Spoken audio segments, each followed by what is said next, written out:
এর আগে বদ্রীনাথ ধাম যাবার রাস্তা থেকে হিমালয়ের নগ্ন সৌন্দর্যের কিছু উদাহরণ দেখিয়েছি।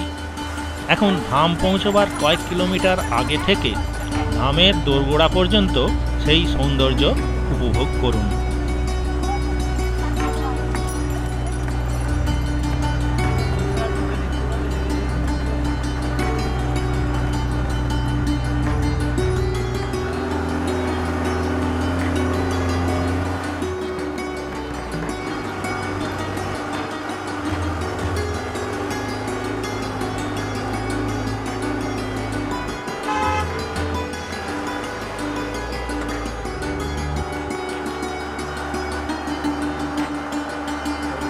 এই চলচ্চিত্র 2007 সালের জুলাই মাসের।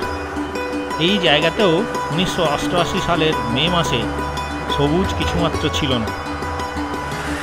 এখন বন দপ্তর এখানে পাইনের চাষের চেষ্টা করছে।